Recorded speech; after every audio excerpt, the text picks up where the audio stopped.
dengan tim saya yaitu Ibu Nurul dan Ibu Andi Indrawati akan menjelaskan mengenai deteksi dini penyakit tidak menular. Karena kenapa penyakit tidak menular sekarang meningkat sangat pesat dari tahun-tahun sebelumnya. Nah, pertama di sini saya akan menjelaskan mengenai deteksi dini obesitas. Deteksi dini obesitas itu kita akan menggunakan alat ukur yaitu ada dua. Pertama untuk obesitas pertama itu yang kita menggunakan ini timbangan. Sama ada namanya mikrotois. Mikrotois itu untuk mengukur tinggi badan. Pada pengukuran berat badan kita mengambil satu orang coba saudari Widya. Ya, saudari Widya, pertama kita harus membuka dulu alat sepatunya, terus kita pastikan ini sudah terkalibrasi dengan baik. Setelah itu harus naik ke atas timbangannya dan yang ini kita ukur harus melihat ke depan, jangan melihat ke kiri kanan ataupun ke bawah, dan kita melihat berat badannya. Nah, pertama cara pengukuran lingkar perut. Jadi ini alatnya, terus nanti kita ambil lagi orang coba kadar media. Nah, pertama kita hitung dulu, kita ukur dulu mulai dari pinggangnya. Setelah kita dapat pinggangnya, kita lihat kita hitung di mana titik tengahnya itu di ruas paling bawah dari iganya. Ini iga. Setelah kita rapat, kita ambil pengukurnya. Kita lihat mana sisi paling besar bagian perutnya. Setelah itu kita ukur orang coba harus tetap berada di depan. Jangan balik, biar kita yang mengukurnya. Sudah. Silakan kembali, terima kasih. Terus pengukuran obesitas. Kenapa kita mengukur lingkar perut? Agar kita mengetahui ada namanya obesitas sentral. Obesitas sentral itu jika laki-laki kalau nilai yang kita dapat setelah pengukuran itu lebih dari 90, sedangkan perempuan jika nilai yang kita dapat lebih dari 80 itu masuk dalam obesitas sentral. Untuk para kadar yang telah saya jelaskan tadi, apakah ada yang ingin bertanya? Ya, Ibu Maya. Ya, terima kasih dok atas kesempatan yang diberikan. Saya kader Kureng 3 ingin menanyakan apakah orang yang obesitas seperti saya ini dok contohnya potensi untuk hipertensinya itu bagaimana dok? Terima kasih. Pernah atau tidak tahu, tapi kan nanti yang tidak tahu nanti berubah jadi tahu setelah kita anjurkan untuk periksa. Akhirnya nanti berubah. Tapi janganlah faktor umur banyak terjadi di usia-usia senja ya. Selain faktor umur karena struktur pembuluh darahnya yang sudah tidak bagus. Hipertensi kalau menurut teori kalau dia lebih dari 140 dan per 90. Jadi kalau dia lebih dari itu, dia sudah dikatakan hipertensi. Yang jadi pertanyaan banyak biasanya dia bilang. Assalamualaikum warahmatullahi wabarakatuh. Apa kabar semua ibu-ibu kader?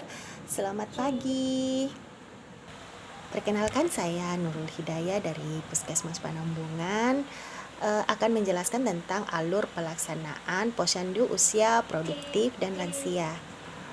Pada kesempatan kali ini saya akan menjelaskan tentang apa sih Posyandu itu atau apa konsep dari Posyandu.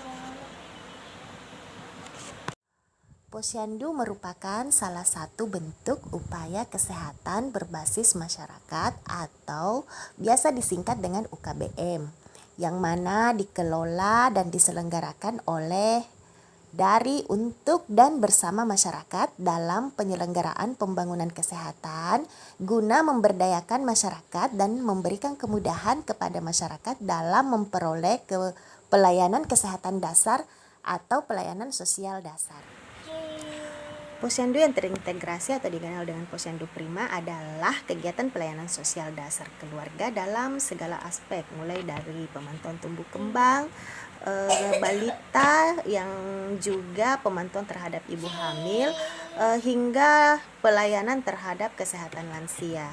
Jadi Posyandu Prima itu adalah wadah pemberdayaan masyarakat yang memberikan pelayanan kesehatan dasar dan pelayanan lainnya sesuai dengan kebutuhan.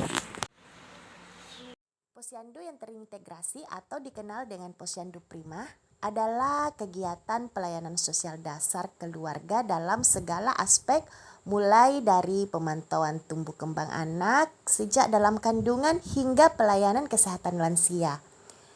Posyandu Prima itu sendiri adalah wadah pemberdayaan masyarakat yang memberikan pelayanan kesehatan dasar dan pelayanan lainnya sesuai dengan kebutuhan secara terintegrasi baik di desa maupun kelurahan.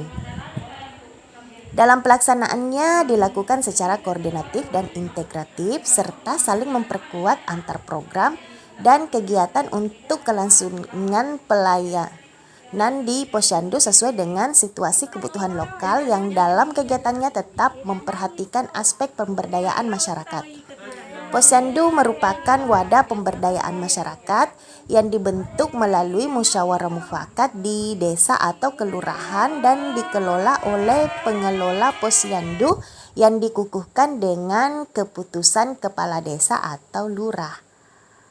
Kemudian bagaimana alur pelaksanaan posyandu usia produktif dan lansia? Di meja 1 itu adalah tempat pendaftaran. Kemudian meja 2 adalah tempat penimbangan dan pencatatan berat badan, pengukuran dan pencatatan tinggi badan, serta penghitungan indeks massa tubuh atau yang disingkat dengan IMT. Kemudian meja 3 adalah tempat melakukan kegiatan pemeriksaan dan pengobatan sederhana, seperti tekanan darah, gula darah, hemoglobin, dan pemberian vitamin dan lainnya. Kemudian di meja 4 merupakan tempat melakukan kegiatan konseling, kesehatan, gizi, dan kesejahteraan. Kemudian meja 5 merupakan tempat memberikan informasi dan melakukan kegiatan sosial, semisal pemberian makanan tambahan, kemudian pendampingan, dan lain-lain sebagainya sesuai dengan kebutuhan. Kemudian yang ketiga adalah tugas dan fungsi pengurus atau kader posyandu. Yang pertama yang akan saya jelaskan adalah tugas kader dalam posyandu lanjut usia. Antara lain, yang pertama mempersiapkan sarana dan prasarana yang diperlukan dalam kegiatan posyandu. Kemudian memobilisasi sasaran pada hari pelayanan posyandu. Misalnya melakukan pengumuman apakah di masjid atau di tempat-tempat di mana masyarakat biasanya berkumpul. Ya, biasanya ibu-ibu ngumpul-ngumpul di sore hari.